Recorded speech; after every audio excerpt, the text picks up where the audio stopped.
नमस्कार विद्यार्थी मित्रांनो. पूर्व माध्यमिक शिष्यवृत्ती परीक्षा इयत्ता 8वी गणित या विषयातील संख्यावरील क्रिया या घटकातील गुणोत्तर, प्रमाण व चलन या उपघटकाचा आज आपण अभ्यास करणार आहोत.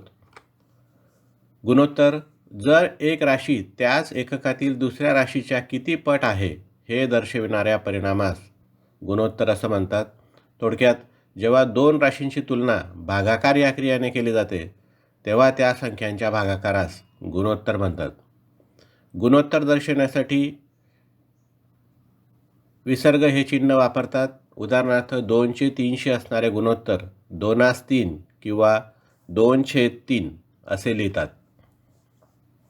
गुणोत्तराविषयी अधिक कोणतेही गुणोत्तर हे संक्षिप्त रूपात लिहिण्याचा प्रघात आहे. गुणोत्तर काढताना त्यांची एकके समान असल्याने व त्यांचा भागाकार करावा लागत असल्याने गुणोत्तराला एकक नसते.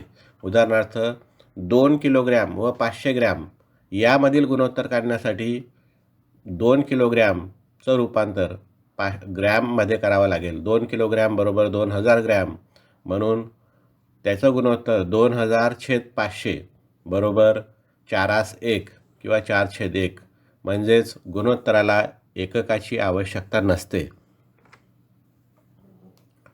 प्रमाण जेव्हा दोन गुणोत्तरे समान असतील तेव्हा त्या गुणोत्तरातील संख्या प्रमाणात आहेत असं म्हणतात. थोडक्यात गुणोत्तरांच्या समानतेला प्रमाण असे म्हणतात.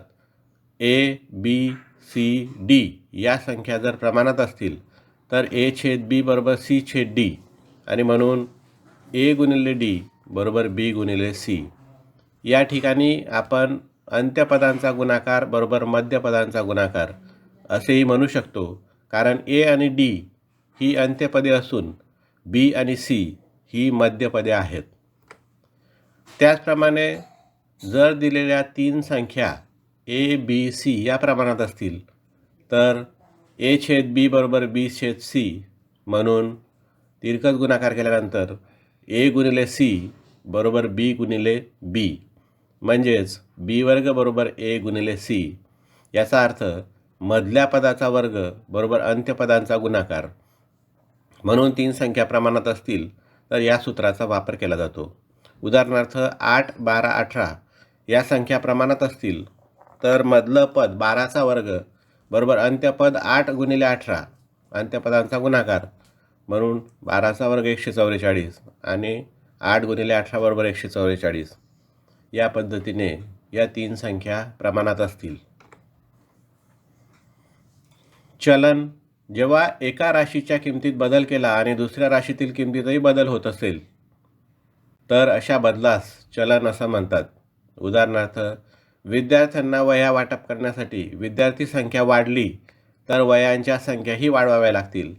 जेव्हा चलनातील एका राशीची किंमत वाढवल्यास दुसऱ्या राशीची किंमत वाढत असेल व एका राशीची किंमत कमी केल्यास दुसऱ्या राशीची किंमत कमी होत असेल तर अशा चलनास समचलन असं म्हणतात. गाडीचा वेग वाढवल्यास अंतर कापण्यासाठी लागणारा वेळ कमी होतो व गाडीचा वेग कमी केल्यास अंतर कापण्यासाठी लागणारा वेळ वाढतो.